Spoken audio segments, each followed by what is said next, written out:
Good morning, everyone. We're so happy to have all of you here join us today. My name is Shahid Rahman. I'm the Executive Director of American Muslim Institution. Many in this audience and the Indian diaspora are concerned with the second round of COVID in India and the loss of lives, hundreds of thousands of lives.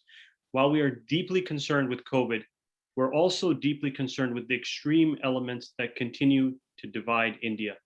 Just as many of you watching today have contributed to improving the condition of healthcare in the country during the pandemic, everyone on this call is dedicated to improving the condition of democracy for all in the country. Today, we are very fortunate to have speakers from 3 different continents who have been involved in human rights throughout their careers to discuss the current situation in India and to discuss some important steps to help improve the condition for minorities living in the country. I am pleased to introduce our moderator today, Shirin. Shirin co-directs peacevigil.net, which develops practical tools to counter prejudice and bigotry. With over 20 years of experience working as a peace educator, Shirin believes in peace as an achievable, practical reality and not just lofty ideas. For this, she digs into history and contemporary world to study trends, practices, and movements where hatred was overcome. She then develops tools and training material for promoting and protecting peace. Peace Vigil provides workshops on fighting Islamophobia, casteism, and racism. It also provides a video channel, a podcast, quizzes, storytelling, drama, and songs dedicated for peace education. The motto of Peace Vigil is "Peace needs all of us." We're so happy to have Shirin join us all the way from South Africa today. Shirin, go ahead. And you are muted. Yes. Thank you, Shahid, and assalamu alaikum, peace, shanti to all. A discussion on reclaiming democracy for all in India poses 2 interrelated questions for me. The first is, who exactly is the all we are talking about? Many of us have ties with India and have Muslim backgrounds, so the anti-Muslim stance of the Indian regime is particularly disturbing to us. But we must consider this question of who constitutes India a bit more deeply. About 17% of the population of India is Dalit or scheduled castes. They are communities which were previously called untouchable. Gandhi called them Harijan or God's people. If you add the scheduled tribe population, the scheduled tribe population to it, you have 25%. So 1/4 of India's population are people we hardly discuss in our circles. They are economically the weakest. And even though untouchability was banned in 1950, every single year, we have thousands of cases of blatant discrimination against Dalits and tribal people. Denying of water rights, land rights, even the right to walk with footwear, something that absolutely does not belong in this day and age. We are talking of that level of discrimination. In addition, there are many other low caste groups that fall in the Shudra category who are also treated with contempt. There are lynchings, rapes, and everyday humiliation. Many Muslim castes also fall in this category. We think of the caste system as extinct, but it is very much alive, even in the Indian diaspora, both Hindu and Muslim. More and more cases are coming to light in the hiring of staff and promotions where Indian diaspora is in charge. If you look at the overall picture, Indian society is deeply hierarchical due to caste. Therefore, when we talk of all, we must remember that the issue is not just about minorities. Actually, the issue is about the majority. The denial of rights and representation to the majority. According to government figures, less than 20% of the population falls under the forward caste category. So the rest of the people, 80%, do not have the social dignity and opportunities without which democracy becomes a farce. That is why the father of the Indian Constitution, Dr. Bhimrao Ambedkar, had very clearly said that voting rights are only useful if there is respect and equality of opportunity. also in social, cultural, and economic spheres. Now, the second question is why? Why are we talking of reclaiming democracy today? That is because the democratic institutions like the parliament and the judiciary and elections in many instances are no longer acting to facilitate and promote democracy, right?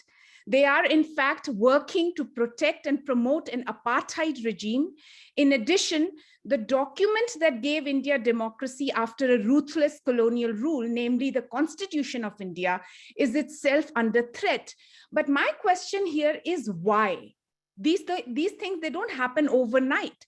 Obviously, the parliament, the election commission, and independent judiciary, and so on, enable the working of a democracy. But as a peace educator, I know that what is equally important is the culture of democracy. Unfortunately, India has had very little of that. I mean, one may say that the world has had little of that because democracy as an institution in the current sense is not that old. But since we are talking of India specifically, I would say that the reclaiming has become necessary because the culture of democracy was not nurtured. That is the reason why people cling to strong men and to identity politics of a very narrow kind, namely caste and religion. This has become increasingly the norm, even though the basis of the formation of India in 1947 was the rejection of this very identity politics of a narrow nature. But over time, it was not nurtured. If we had the understanding in society that everyone, the Dalit, the Muslim, the woman, the tribal, they have an equal say in what happens to India, people like Modi, an autocrat, could never have risen to power. So I would say that if we are to reclaim democracy for all, revival of democratic institutions is only half our task. The other half is to consciously work for the democratization of society so that it is no longer acceptable to deny people dignity, economic opportunities, or political rights because of which caste they are born into. And if you think that it has nothing to do with Muslims, let me remind you, my friends, that 99% of Muslims in South Asia come from lower castes. They converted. Their ancestors rebelled against the caste system and adopted another religion.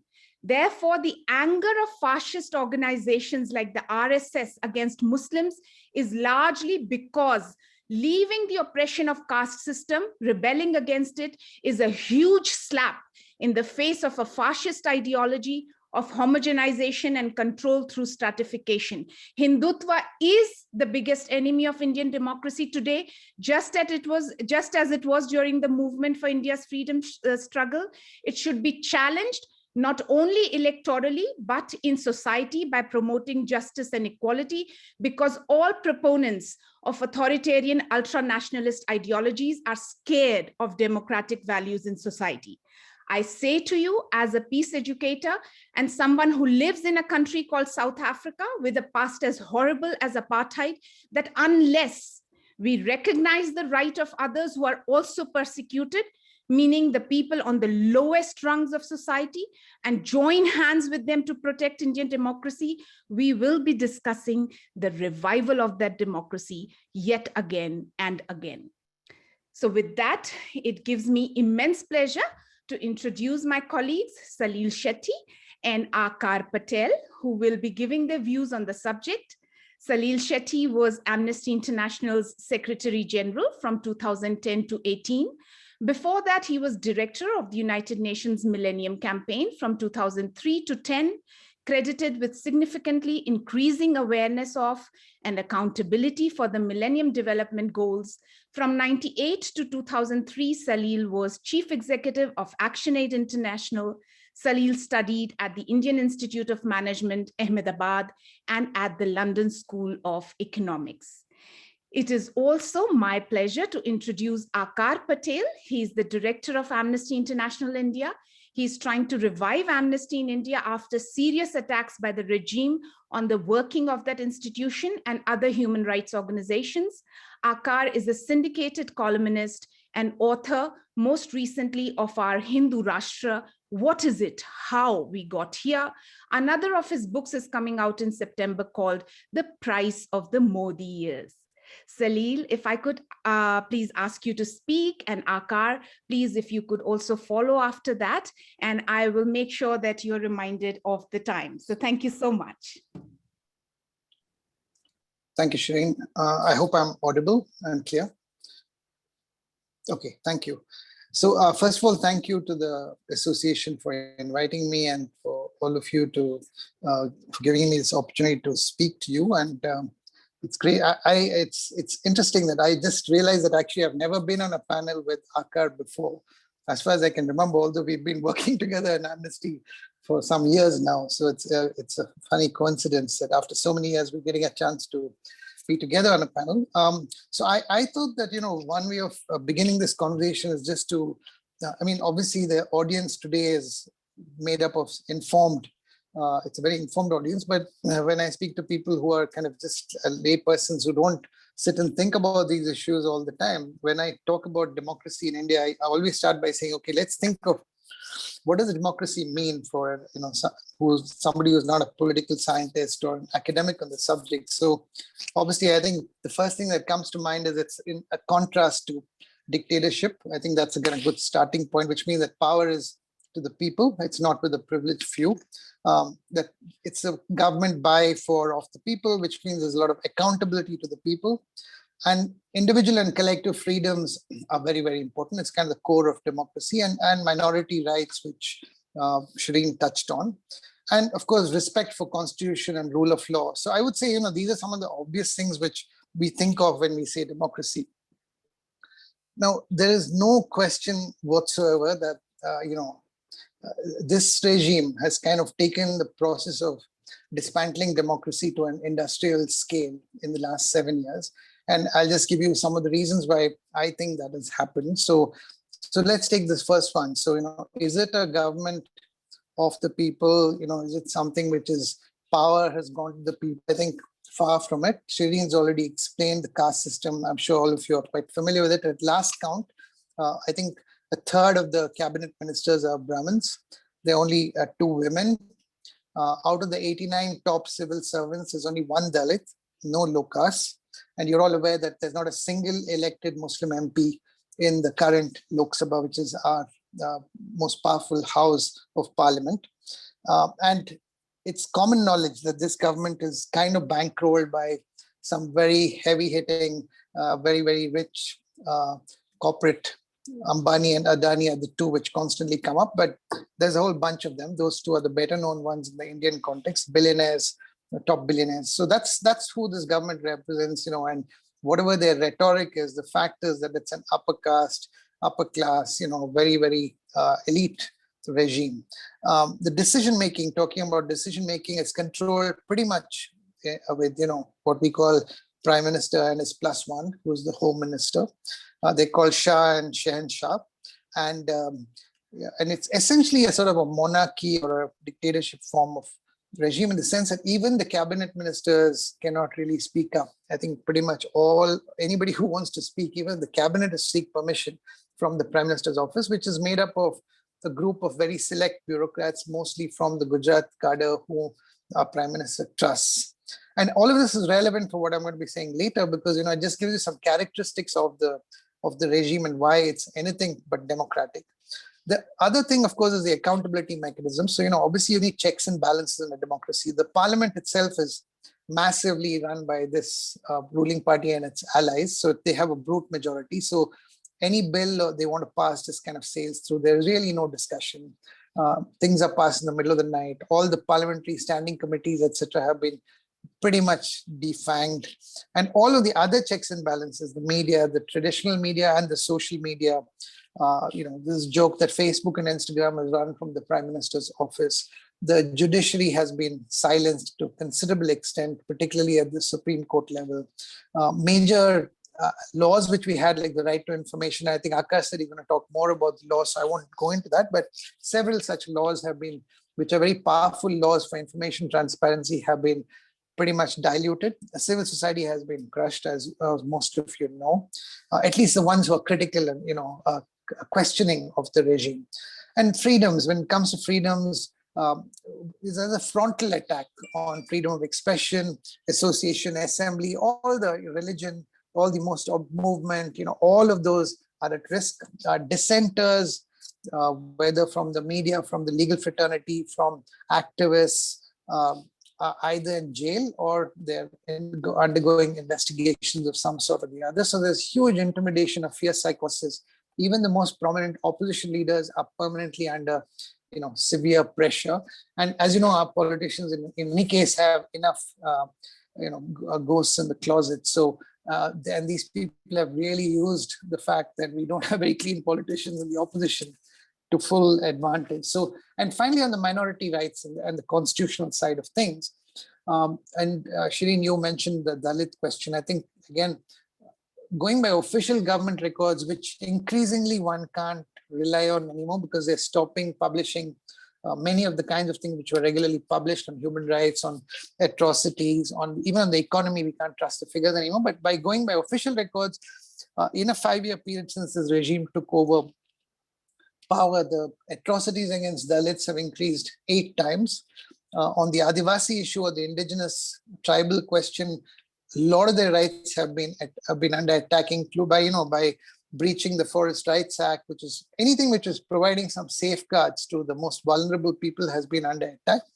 On the Muslim question, I think this audience doesn't need to be told about, the increase in communal incidents using official records again, the beef lynching deaths, the triple talaq, the mosque being first broken down a long time ago, but now the construction of the temple, the CA, of course, that's very well known, but a constant sniping of the Uniform Civil Code as well. So, and family planning, constant bringing up the family planning question. So they come at it from different angles. And finally, on the Constitution, as you know, the Article 370 was, it was a direct kind of attack on the Constitution, on the whole issue of federalism itself.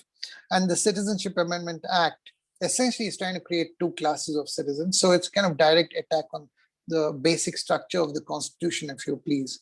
So that's on, just, I think most of your people know about this, but I thought let's remind ourselves why we're talking about reclaiming democracy, because it's not just under attack. I think, it's a very systematic process of dismantling it. And COVID is interesting. And I wanted to touch briefly on the COVID question because we can't not touch on that in the current situation in India, where those of us who are here, it's just all around us. It's devastating the country. Over 1 million people are, most reasonable authorities who are honest would say at least 1 million people have died, which is a 4x of the official number that's been declared. And potentially, I think safe estimates are 300 million people are infected, which is about 10 times the number which is being officially given by the government. So it's a health crisis, there's untold suffering, a humanitarian crisis, and it is certainly the second wave is a completely man-made crisis. There's no debate about that. No oxygen, no beds, no medicines, and a complete hash of the vaccine situation. And I'm mentioning all this because this is not unconnected from the democracy question. As you know, the 4 worst performing countries in the world have regimes which are anti-democratic fundamentally. America under Trump, Bolsonaro's Brazil, Russia's Putin's Russia, and of course India. So there's a direct relationship between the two, and the underlying issue is that these are governments who totally believe in centralization, and massive pandemic like this requires a lot of local empowerment for decision making. But all decisions are made by a handful of people, and they're fundamentally anti-science. So having a centralized government and an anti-science government is the worst thing you can have at this time history. So my line has been that we have 2 viruses in this country now. One is COVID and the other is the RSS BJP, and only one of them has a vaccine. And even that one we're not getting anyway. So let me just close by talking about what I feel is kind of the big picture, what's underlying all of this, because this is kind of more descriptive, understanding the problem. But as I think, so what is the India situation now? I've been out of the country for about 25 years, and then I came back 3 years ago. So when I left the country, India's ranking in the world in terms of what we call the Human Development Index was about 139. When I came back after 25 years, we were 135. So in a space of a quarter of a century, we've gone up on the Human Development Index by about 4 places. So we're still at the bottom third of the countries in the world. And at the same time, we say we have the 5th highest GDP in the world. We have the 4th largest number of dollar billionaires in the world. You're probably aware that Adani's growth in his wealth base in the last year during COVID was even higher than Jeff Bezos. So nobody has made so much additional money in the last 1 year than Adani. And in contrast to that, we are the 12th most unequal country in the world.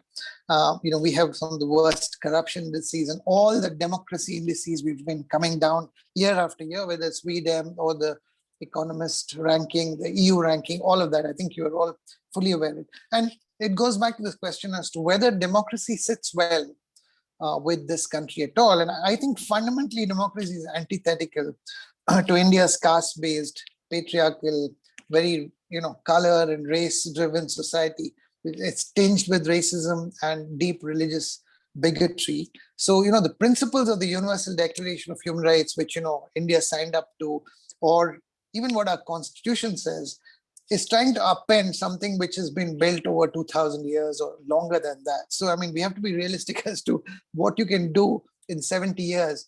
And yes, Mandal Commission and, Ambedkar's constitutional protections that he brought in for the Dalits. So the Dalit backward caste, kind of a resurgence of some sort or assertiveness of some sort, which has happened over 70 years, which is still really, just a very it's not a very deep kind of empowerment, but even that shallow empowerment or, limited empowerment is seeing some kind of a backlash. And that's what we have today. We have 70 years later. You can't really say that we have a democracy. What we do have are elections. And the difficulty with elections without any of the other elements of democracy is that effectively in a first past the post system, it essentially leads to majoritarianism. And what these people have mastered is, since the lower castes are completely divided, otherwise the only way they can consolidate the Hindu, so-called Hindu vote is by attacking Muslims. So, and I think I've talked to some of you before about this. I tend to agree with the view that the real problem that the BJP, RSS, kind of the upper caste class groups in the country have, which is mostly male driven as well, is actually that the lower castes are starting to assert themselves, and they have the only way they can get back to their position of power is by attacking Muslims. And so that leaves us with the last question as okay, in a sense we know some of this, and this is a real quandary before us. What are the solutions? And I want to close with that. So I think the obvious solution really is what Ambedkar and Kanshiram and many others had told us a long time ago. So it's not an original idea, which is a kind of Bahujan idea, which is to bring together the Dalit, the Muslim, the lowest caste, and to understand the game that's being played by the more privileged groups in the country. And Muslims in any case are going to find it very difficult to fight this battle. So I would think that the so-called Hindus should be at the front end. The progressive, liberal, forward-thinking Hindus should be fronting this battle, and the rest, have that. And I think Muslims often don't quite register the fact that making an alliance with the Dalit and the backward caste is so central for their future victory. I think also that so I think the solutions are at 2 levels. One is the short-term one, which is political, and the second is longer-term, which is ideological. So in the short term, as I said, the kind of coming together of those who are being oppressed is one thing. And also if we can find a way of getting the opposition parties to work better together, because that's simply a tactical requirement, which is a challenge in India, because it's not like the US where you have just 2 parties and they coalesce, but it's clear that all the factions, even if you have a big kind of bun fight within the Democratic Party, in the end, they're fighting the Republicans as one group, whereas here it's so, this kind of divide and rule system which the BJP RSS use.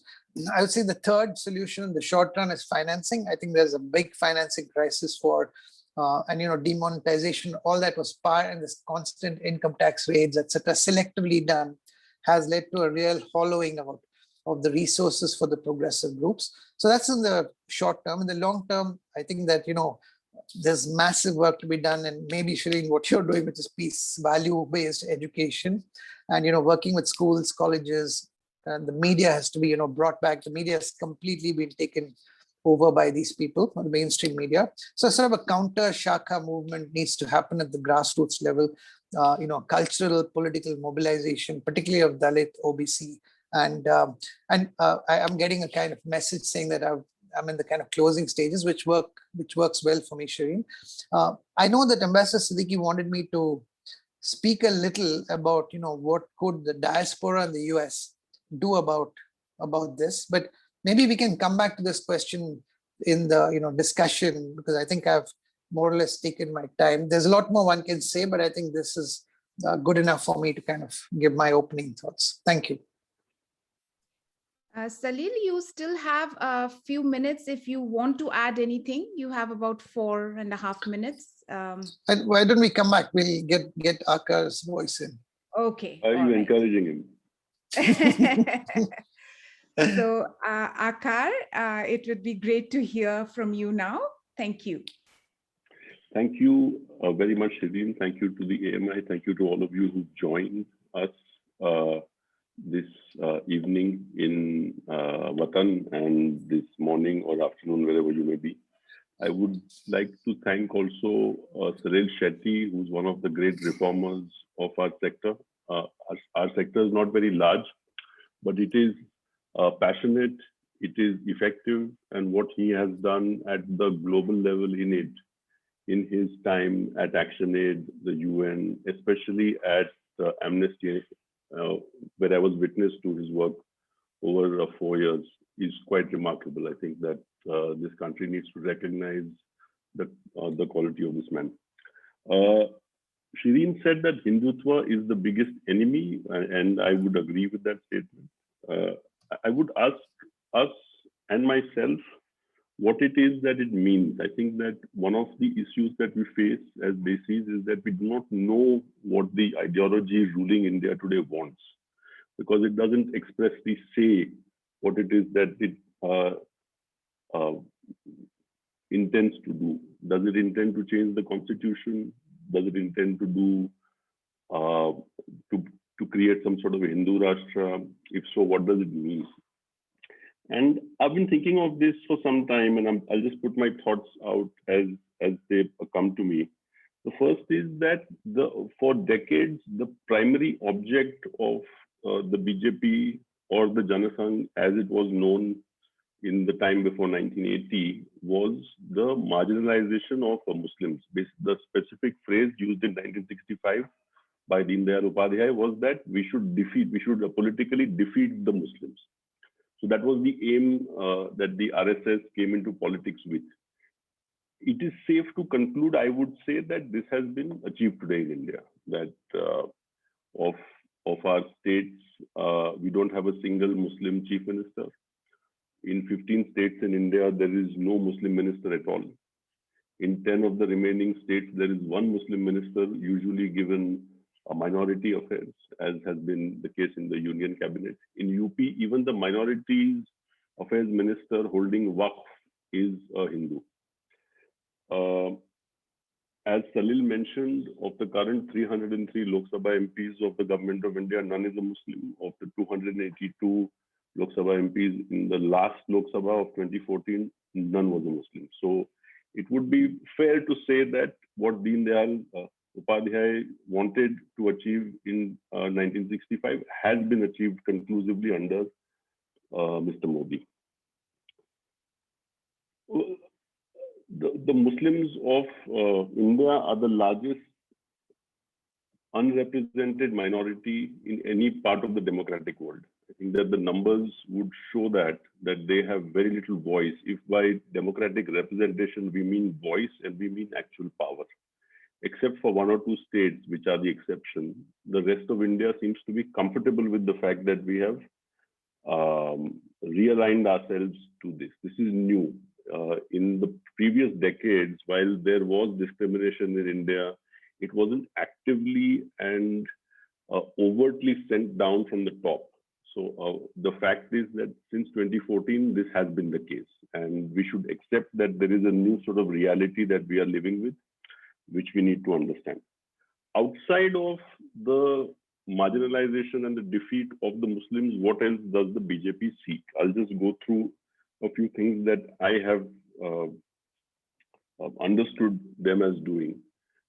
I should say that the BJP doesn't require any sort of constitutional change to bring about what they see as a Hindu Rashtra, because they have themselves never defined it. But in addition to the political defeat of Muslims, there seems to be one more facet, which is active brutalization through law.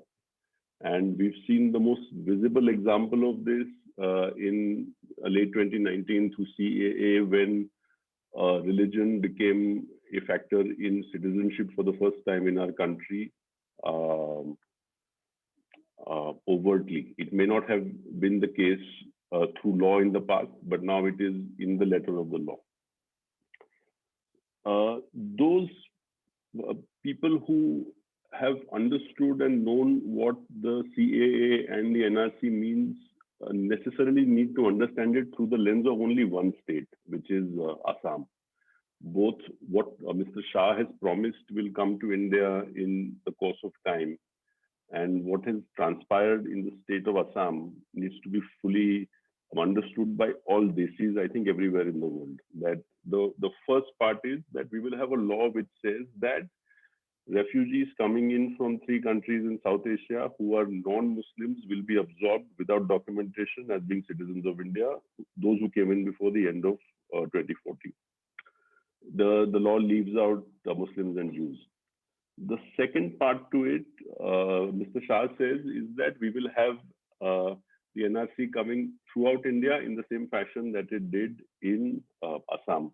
What did the NRC do in Assam is what we need to ask ourselves. There was a story reported yesterday by the Center for Justice and Peace, done by Tista Setalwad, which said that a Dalit woman in her 60s had been released from jail because CJP, which is Setalwad's outfit, had fought for it in court and got her out. She didn't have the documentation to prove that she was not a foreigner. The Assamese state under the BJP is running something called foreigners tribunals, which is essentially people on 2-year contracts who are not formally part of the government, who will determine whether or not your documents satisfy the conditions that they seek. There's an affidavit that the BJP government filed in Guwahati High Court, which says that only those contractors, and these are people on 2-year contracts, only those contractors who had a minimum number of people declared foreigner would be given an extension. Those people who would not have a higher number of people declared foreigner would not get their jobs back. This is the government's own declaration. Things like this have come to the notice of the world, which is why and I'm sure that we'll discuss this later, this is the reason why the CAA is not law yet in India. It's been passed, it was passed a year and a half ago, but it's not yet law. The CAA does something unique to Muslims in India in one way, which is that it reverses burden of proof. Common law nations usually have something, there's a cliche, there's a stock phrase called innocent until proven guilty. The CAA is part of a series of laws that the BJP has brought into India where Muslims are guilty unless they prove themselves to be innocent. CAA is one of them. The state will determine on the basis of anonymous complaints who is suspect. This is in the state of Assam. And the suspects then will have to line up and show to the satisfaction of a contractor on a 2-year contract the fact that they and their ancestors have been in Assam. This reversal of burden of proof extends through a series of laws. The so-called love jihad laws, which have come through in the BJP states in the last 2.5 years. Uttarakhand was the first one, UP, MP, Haryana, my own state of Karnataka is now saying that it will legislate it. Says that if a woman should convert into a family that is Muslim, it is not the evidence of the adult woman that the state will consider. The state will consider whether or not it believes the family that she has converted into. The family needs to prove whether the woman is speaking the truth and has converted of her own volition. This is also a reversal of burden of proof. In 2015, the Prime Minister made a series of speeches against beef possession. I've been a journalist since the mid-90s. I had never come across a category of beef lynching. This is a gift to India of this government, which was introduced specifically after the Prime Minister pushed for it in 2015.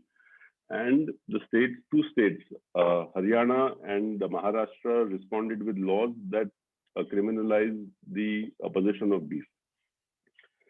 In Gujarat, cow slaughter attracts life imprisonment. This is ostensibly a economic crime. The constitution says that we need to ensure that cows are not slaughtered for the benefit of animal husbandry. If you steal ₹1 billion from a bank in India, you do not get life imprisonment. But if you are suspected of killing a cow, not only do you get life imprisonment, you have to prove to the satisfaction of the state that the meat in your fridge is not beef. There was a man convicted in Gujarat in 2019 because he was unable to prove to the satisfaction of a court that the meat that was served in his daughter's wedding was beef. The Forensic Sciences Laboratory sent a report back to the court saying that it could not determine whether it was beef or not. The court held that given the fact that the state could not prove it, it was incumbent on the man, who was a Muslim obviously, to prove that that meat was not beef. So there's a fairly effective means of brutalization that the BJP is able to achieve through existing laws. It doesn't need to change anything in the constitution. It can use the so-called reasonable restrictions to be able to apply laws which might be seen as barbaric anywhere else in the world. Triple Talaq is the only law in India which criminalizes a civil wrong, B, segregates that wrong based on faith. Divorce is a civil wrong in India. If I were to say to my wife, talaq, talaq, talaq in one sitting, our marriage would not be dissolved and it would not be a crime. The Supreme Court said that triple talaq in one sitting is not a crime. If a Muslim man were to say talaq, talaq, talaq to his wife, it would not dissolve the marriage, but it would become a crime. The logic of this is difficult to understand, except if you see it through the lens of a party and a group of people who want to specifically go after Muslims and see what laws can be written up so that they can be brutalized. There is no other sense to the law. It is after the fact that the Supreme Court invalidated single sitting triple talaq that the criminalization came into being. Completely senseless, but that is the way that we are in India today of 2021. Kashmir is the only state in India where we use for crowd control a 12-gauge shotgun. Those of you who are in the US might be familiar with this term, using birdshot, which is fired into protesters. It has blinded over 800 people. It has killed people. It has wounded even those people who wield the guns themselves, because this is shot coming out of unrifled barrels. It has harmed and blinded infants who've been nowhere near the protests where the guns were fired. The judiciary doesn't seem to be interested in the things that we have just looked at. That if one were to go to court and say there seems to be discrimination of a sort in the laws that are being written up and applied in this country, which is constitutionally secular, constitutionally pluralist, we do not tend to get relief. The third aspect, and thankfully this doesn't involve only Muslims, it also involves some of the rest of us, is that this government has gone after those people who oppose it with the strongest laws that it has at hand. So if you look at the protesters of CAA, if you look at the protesters who were part of the Bhima Koregaon case, these are people who are in jail without trial, some of whom completed, as the lawyer Indira Jaising noted yesterday, 3 years in jail without the trial having been commenced. So the government is very comfortable using harsh law that would be at the cusp of what the Constitution actually allows. And the debate we should be having is how it is that we can pull that cusp back. The Constitution of India does two things.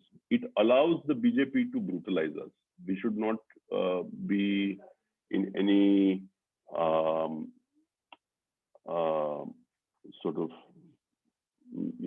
space that suggests that the Constitution is perfect. It's not. It is the Constitution allows the BJP to do to us what it has since 2014.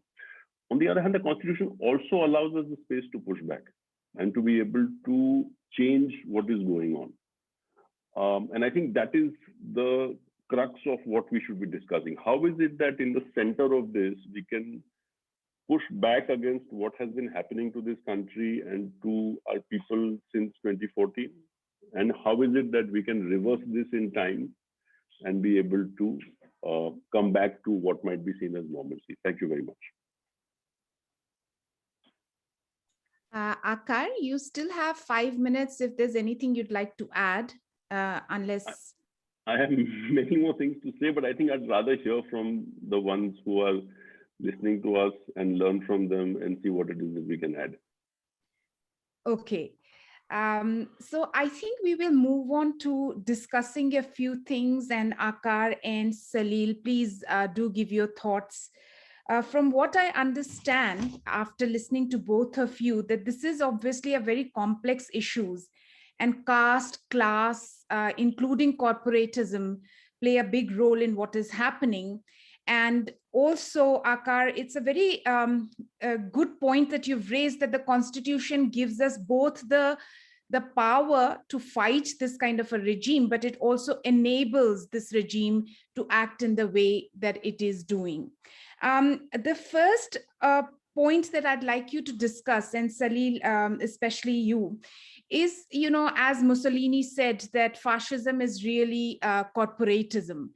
And in that respect, what do you think is happening in India? You mentioned COVID, and we saw the health facilities completely crumbling because no money has been put into government hospitals, into government facilities. Everything is being privatized. And how much of that, the sort of taking over of government services by private or entities for profit, how much of that plays into this regime being so authoritarian and fascist? See, I mean, historically, the BJP and Jansangh, etc., have always been seen as kind of a trader party. So they are the kind of money classes, the Baniyas. It's a kind of Brahmin Baniya party, which has slowly expanded into getting more backward castes into the fold, and most recently the Dalits as well. So, and obviously, given that our current leadership is so much from Gujarat, who are, and all Aakar's cousins from his state. So they are very, very kind of money-minded, and they understand the role that money plays in running the machine. So they have a massively well-oiled political machine, media machine, but also a machine which kind of keeps the businesses on side. I mean, you probably have heard of this Baba Ramdev phenomenon because he's been in the news recently. I mean, they created overnight a consumer product, a fast-moving consumer, FMCG company, which Baba Ramdev has created, which has now a turnover which is higher than most of the big FMCG giants in the country, including, I think, Unilever and Procter and Gamble, etc. So I think they fully understood that, in order to do what they're doing, they need to have a massive financing machine. And, financing machines means that there's lots of quid pro quos which are going on between it's not that new, by the way. It's not as if the BJP is the first government to, be, in bed with some big corporates. But as I said at the outset, nothing is that new, but these guys have taken it to an industrial scale. It's just the scale at which they're doing it and the brazenness with which they do it. That is completely shocking. So I think, yeah, I mean, privatization is very much part of their agenda. I mean, and we could argue that there's some areas in which privatization could increase efficiency. We don't have to take a kind of orthodox view against privatization. But it's just a disaster. I don't know if you're aware of what's happening with Air India. They've lost the case against Cairns. So it's also muddled and, messy kind of process which they're following. They don't believe in even, respecting international contracts. So that's coming to bite them. And, if for a government which came so much with this kind of corporate and private sector and market and employment, what we are seeing is a disaster in the economy. So the people who are hurting the most are the small businesses in many ways with the lockdowns. And even before COVID, we were in a complete mess. But, now the numbers we are hearing every day, I mean, the Center for Monitoring the Indian Economy, CMI, has in the last week published its most recent data. And it says that 97% of Indians, their income levels have gone down. So, but it doesn't mean that everybody's income is going down. For those who are rich, it's going up. And for those who are not, it's going down. So I think if you're asking us to, what is the relationship between democracy and kind of, and on the other side, kind of the fascist and the corporate nexus, it's a very common phenomenon you'll see if you're sitting in elite dining dinner tables, etc., for people to say that, this is such a nuisance, look at China, how amazing it is. It's developing so fast, and India is such a problem because every time we want to do something good, then somebody files a case, we can't build roads quickly. So that kind of fascist streak is already very much there in the elite of this country. So as is the anti-Muslim feeling. So it's not like the BJP RSS have manufactured something. They found where all the vulnerabilities are and fully played on it. Aakar, I have a very specific question for you before we take questions. And that is that as a journalist, I'd like you to please talk about the role that media and also social media are playing in making this government as successful as it is right now in attacking people's rights and democracy in general. I would also like you to please mention a little bit about your own case with Twitter. I think, people would like to know. I know about it, but if you could also talk a little bit about that. Thank you. Thanks. So structurally, the government of India is the largest advertiser in South Asia. So it gives out about 1,300 crore rupees per year directly from the center. The amount of money that is released from the PSUs is roughly the same. So it's about 2,400 crore rupees from the center. State governments is separate. This gives the government extraordinary power over the media in a part of the world where subscription rates are very low. If you buy the New York Times or the Guardian, if you're in the US or the UK, you pay about $1 or £1 for that newspaper. The newsprint, the material that goes into printing the newspaper comes from the same place for the most part. The Times of India is also printed on newsprint or paper that comes out of Canada, which has a global price per ton. The New York Times and the Times of India pay the same price for the material that they print on. But the New York Times sells for 30 times more than the Times of India. How does the Times of India remain afloat? It remains afloat purely because of advertising. And in a market where the largest advertiser by far is the union government, you have to behave in a way that you don't need to in other democracies. The New York Times or the Guardian is not beholden to either the Biden administration or the Johnson government in the way that newspapers in India and TV channels in India are beholden to the Modi government. Fox News is a cable channel. You need to pay a monthly sum to be able to access it. News in India is free on TV. The TV channels need to pay the carriers a sum to be able to make sure that their channel is carried. So they are also extremely dependent on advertising revenue, and here the biggest player is the government. This is discretionary money. The money is stopped to those channels and those newspapers that don't behave. Dainik Bhaskar, which I used to, I worked for their Gujarati paper many years ago. They had their advertising stopped because they are the ones who broke the story about the corpses on the Ganga. So this is a government that uses the power it has fairly actively, and we should not assume that the media will behave in any sense differently than it does now, because economically the numbers are just too much in favor of the government. I think social media is a good thing, generally speaking. Given what I just said, there is very little space for the other side to be able to express itself. I'm very heartened to see people from marginalized communities in India with a lot of followers on Twitter, because they would have no voice at all in the mainstream media. They would not be given space to be able to write columns or space to be able to say what it is that their views are. At least that exists.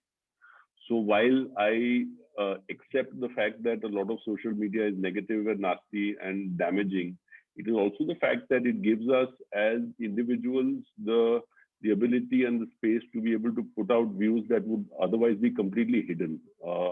In a kind of economy of the media that we exist in now, it is very difficult to be able to put across views that are antagonistic of the government. And in fact, even newspapers of repute have had to accommodate the government view on their op-ed pages, because they feel that if they don't do that, and I'm talking specifically of newspapers like the Indian Express here, a very fine newspaper which has degraded itself in time because it feels that it needs to depend on government advertising. They need to accommodate the views of Ram Madhav and Venkaya Naidu and people like that. So I think that while there's a lot of negative news which will not be in the near term or the medium term reversed if this government stays, there is also some positive news in the sense that we have some element of pushback through social media, which is why I should say at the end that the government is trying to control it. The new media rules which target Twitter and Facebook have come specifically because of that. Thank you, Aakar. Shirin, can I just add a point? I think, you know, on the media, on the media issue, I mean, obviously Aakar is from that world, he knows it much better than me, but I think the economics of, you know, why these people are buckling is one thing.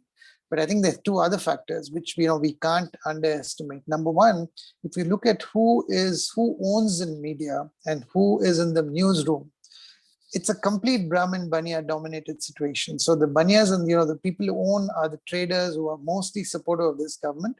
And in the newsroom, it's completely dominated by upper caste and mostly male. So I would say that, you know, a significant proportion of the journalists actually agree with what is happening in the country. So it's not like they need to be intimidated. But there is a second section who are simply scared and intimidated because they have come after journalists, they've come after you know, media houses. So I'd say yes, on the one hand, it's an incentive structure of, you know, if you want advertising revenues, you better behave. But I think there's a lot of, you know, ideological alignment with what this government is trying to do. And there is direct or indirect intimidation. There's a lot of self-censorship because what happens is if you know, Pranoy Roy is being hounded with income tax raids or whatever, you know, saying that you have done this and that wrong, then even those who want to be a bit more like NDTV, you know, they just start self-censoring. You know, that just is the reality on the ground. So. Thank you, Salil. There are a few questions and I'd like to begin with them now. Ambassador Islam has a question about whether there's hope for normalization of democracy, which I think I would like to end with, you know, on a hopeful note. And you guys can tell us if there are hopeful things happening. And I know that they are, but it would be good to talk about them. I would like to go to the issue of advocacy, and Sabah Khan has raised it. You know, that there are similarities between acts of KKK and BJP bhakts, just like love jihad, lynching, surveillance of Muslims, and all these are some of the issues both of you have raised. Can this be highlighted in the advocacy with the US lawmakers? And I know both of you have worked with organizations that do advocacy work. The another question that is related to this is from Facebook, and which is about how can we get younger people involved in reclaiming and rebuilding democracy. So I'm going to actually club those two questions together, and I would also request that you keep your answers a bit precise because we have more questions coming in. Aakar, I would like you to go first, please. Thank you. So the reason why CAA was passed in 18 months ago, but is still not operational in India, it is still not law, is because of the pressure from the European members of parliament who have passed a very strong motion saying that what India is doing is wrong. The reason why the farmers on protest, the laws that they are protesting against have still not been operationalized, though they were passed last year in an ordinance, because of the protest itself. So I would say that it helps when the external world looks at India, our friends in the US and Europe tell us that what we are doing, the path we are going down is wrong. After the Biden administration took office, within 3 weeks, Jammu and Kashmir restored internet after 17 months of a blockade. Why? Because you had a motion in the US House of Congress with the Representative Jayapal that was threatening India in a way that India has not been threatened in the past before, because we've not done this sort of mischief before with our own people. So I would definitely say that advocacy from desis abroad is a big help. I would, to my mind, based on the little knowledge that I have, Salil knows much more than I do, I think that it's the strongest weapon that we have at the moment. You can help us in India by making sure that your representative, your senator acts in a way that is civilized and that helps India adhere to its own constitution.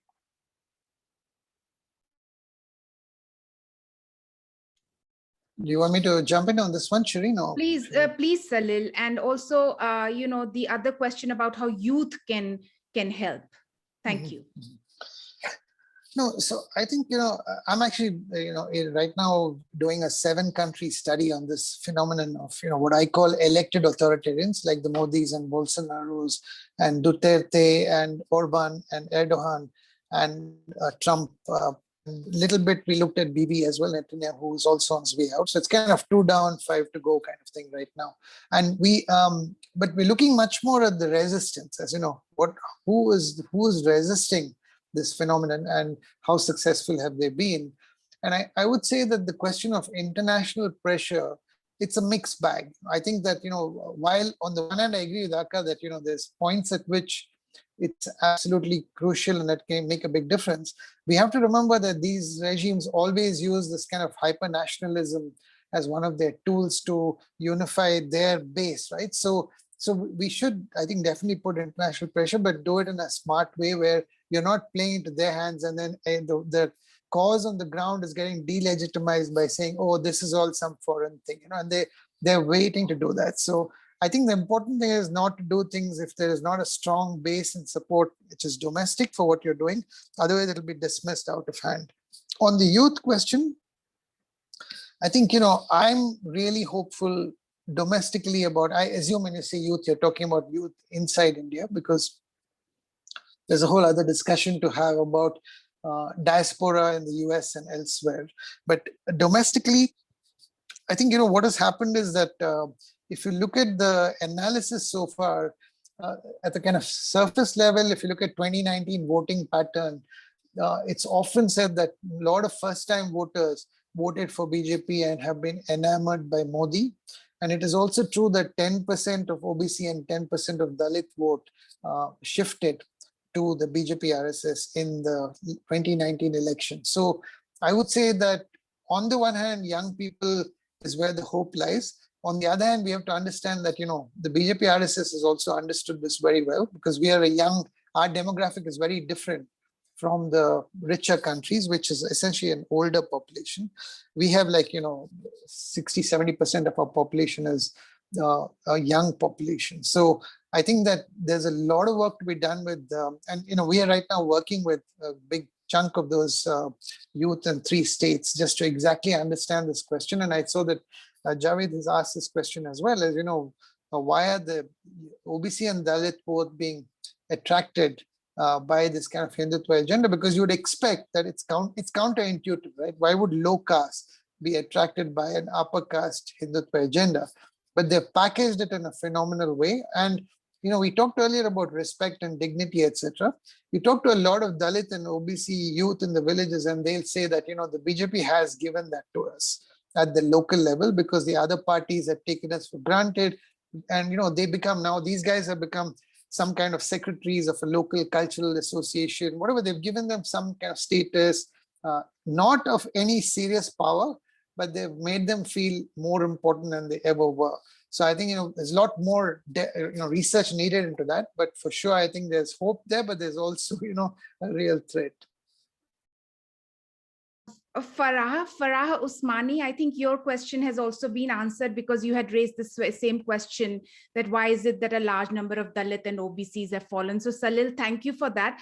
I would add to it as a peace educator that, there's something about the psychology of hate, the support for the psychology of hate. And a large part of it is the rise of serotonin and dopamine, that makes us feel happy and makes us feel calm, and in fact sometimes even sedates us. And the fascists do use it very systematically, very consciously, to create that awareness that may or may not actually be true. So, to club everyone together as Hindus, that, okay, this is your identity. You had a golden age, you had a rule, of your own.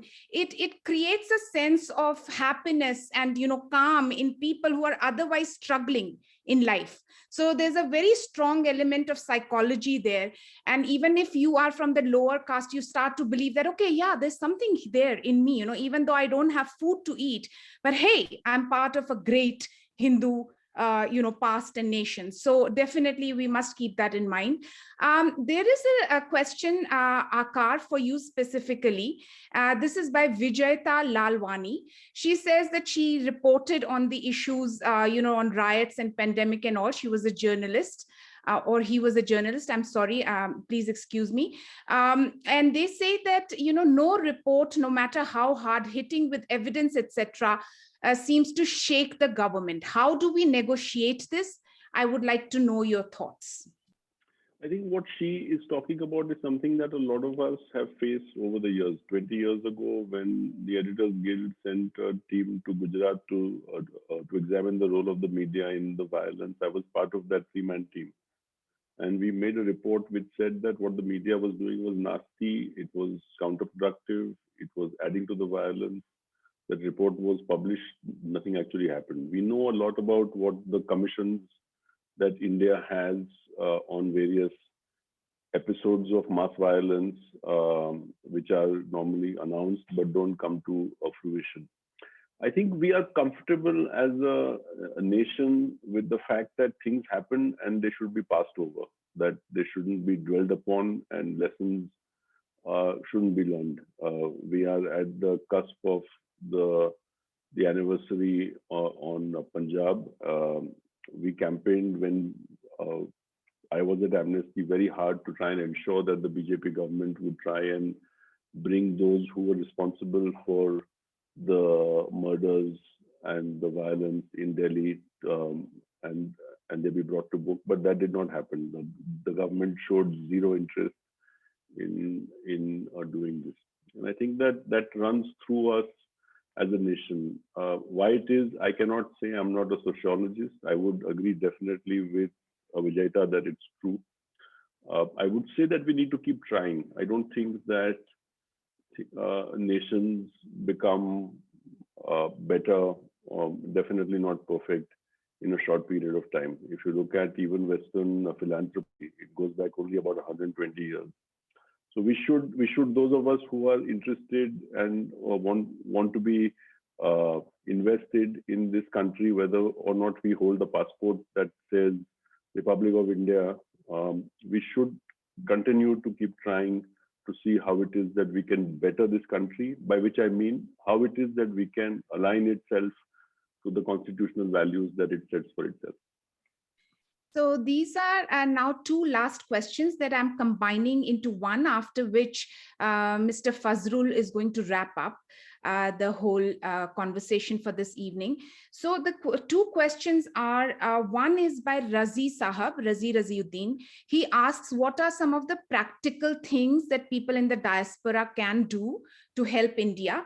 And the second thing is by Ambassador Islam. He asks if there are any hopeful things that we see, any hopeful actions that are happening, or any hope we see to reverse this situation. So I'd like you to please combine these two, and then I will just end with a few remarks, and then we are going to go to Mr. Fazrul. Thank you. Either of you can, anyone can go, please. I can jump in, Shirin, on the diaspora question, because Ambassador Siddiqui already mentioned that there may be an interest on this issue. Now, obviously, those of you who are in the diaspora in the US are much better placed to answer this question than I am. But I can tell you from my Amnesty experience, Amnesty has about 10 million members across the world, and it's a membership-based mass movement. Of the 10 million, about 3 million actually financially contribute as well. And so therefore it allows Amnesty to remain independent. So there are many similarities, between what needs to be done in the diaspora, which is to create a kind of membership-based movement, I think, of individuals who believe in an India which is different from what we're seeing today. Now, my understanding is that if you look at the US diaspora, a big chunk of it would not actually would not subscribe to this view. They are, people who actually support the Hindutva ideology, etc. So, so let's leave those out who are kind of, in that camp and not going to move. But there is another set who actually would be, fully with us. And so we don't need to spend too much time with them either. But the people in the middle, and I suspect a lot of them are second generation or your younger generation US diaspora, and who subscribe to liberal values, basically because they've grown up in the US, they would be human rights respecting, etc., in the way they think about it. But they are not so invested in India anymore because they, of course they're Indians, but they're, they've been there too long, so they can more associate with the US. So I'm speculating here now, but that's the group I would really focus on. And I think there's a huge amount of awareness building and outreach that's needed with them.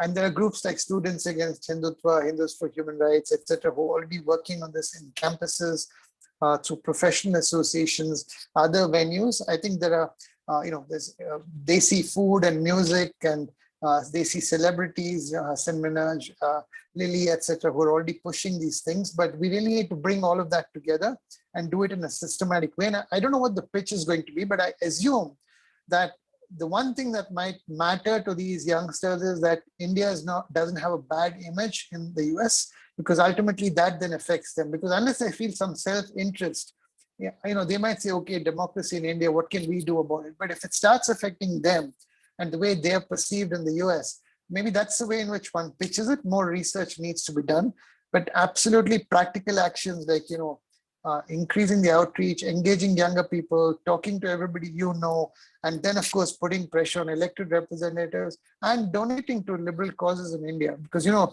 there is the one thing that these people have done is to turn the tap off through all sorts of mechanisms, the Foreign Contribution Regulation Act, so many different mechanisms that, so if you have, Indian citizens who can support progressive causes, or if you have family relatives through whom you can support them, I think those are very practical things that you can and should do, I think. I don't know if that helps, Shirin. Absolutely. I love to always end on a hopeful note. Please, Aakar, if you'd like to add anything to it, please go ahead.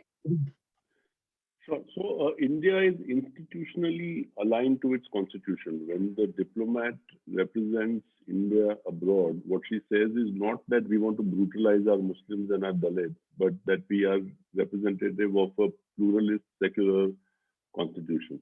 That needs to be exploited by those of us who need to bring India back to the right path. I think that the problem, the contradiction with what the BJP is trying to do is that it is attempting to do something which is subversive but not overt. when it goes to the G7, as it will next week, when it goes to the G20, when it demands a seat on the P5, it doesn't say this on the basis of the fact that it is a Hindu Rashtra.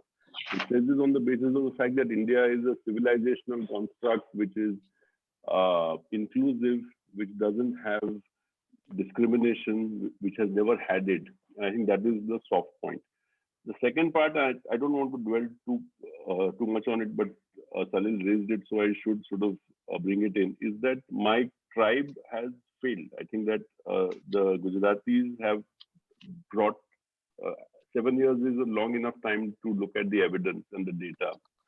I think that where India is economically, in terms of employment, in terms of healthcare, in terms of GDP growth, on any metric that you would see, we have not been able to do what was promised to us at the beginning of 2014. So I think both those things, and I would like to keep them separate, would help us in being able to push for a new direction from the world and from ourselves as well, that brings us more closer to the values of the Constitution. Salil and Aakar, amazing points here. And before I hand over to Fazrul Sahab, I'd just like to quickly recap what we discussed. One is we are talking of unity, so it's not just a question of Muslims. We are talking of caste, we are talking of gender, we are talking of tribes, and we are saying that anybody who is being oppressed in this system, in this failure of democratic institutions, we need to come together if you're going to reclaim that democracy. If you are in the diaspora, make sure you ask your lawmakers to do something about it. Also, I would like to raise the issue of, the money that is going to organizations like the RSS. We need to be quite aware of it and not be putting our money here and there, even unknowingly it may be going there. So be careful about that. The nexus between the big corporations and what is happening in India with regards to the attacks on democracy, that we need to keep in mind. And also it's a global issue. So India is the second largest population in the world. It's the biggest democracy.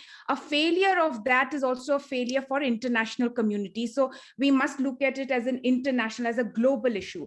And I would end by just saying one thing, that we all think a lot. We are all thinking human beings, things really anger us. We are constantly saying, oh, what's happening is not right. But as Martin Luther King Jr. said, prayer is a marvelous and necessary supplement of our feeble efforts, but it is a dangerous substitute. So I would very much ask all our diaspora to not just think, but do something about it. We can all write beautifully, we say beautiful and wonderful things, but what is it that you're actually doing? What's the action that is leading from your thought is what matters in the end, because just like Trump, we can all keep people in our thoughts and prayers. That doesn't really help. Thank you.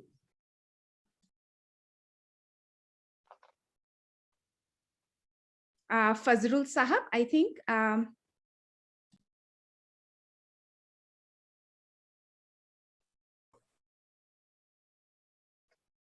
Shahid Sahab. Fazrul Sahab, you should be able to ask your question. Go ahead. Okay. First, I would like to thank the organizers for organizing this excellent talk, and also thank for all three, Shirin, Aakar, and Salil, for working for human rights and their dedication with lots of difficulties. Actually, most of my question is already answered, but let me make one comment actually, that Modi is the only prime minister, even after losing 100 square miles to China and so many deaths during first lockdown, is still so popular in India. And also,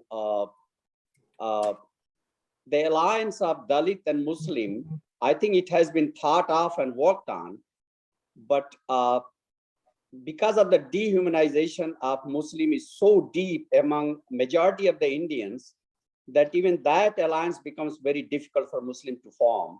Whenever they want, people want to disassociate themselves from Muslims, forming an alliance because they would lose majority Hindu shares. Even I come from UP and I know from Samajwadi Party, that even if the Muslim candidate is their representative, Yadavs don't vote for Muslim. So somehow, through education, this dehumanization of Muslim particularly is important long-term project, but that's the only way to solve this problem. Thank you.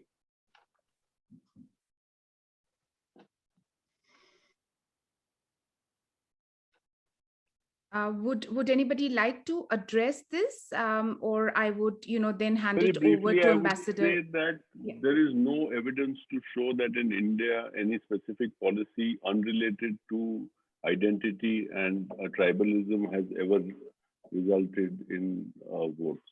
So we don't have any data to show whether if you can grow GDP by X, you can get more votes. And there is no data to show that if you would brutalize your own people by doing what you did to them in 2016 at the end, making them queue up for their own money, would result in a negative vote.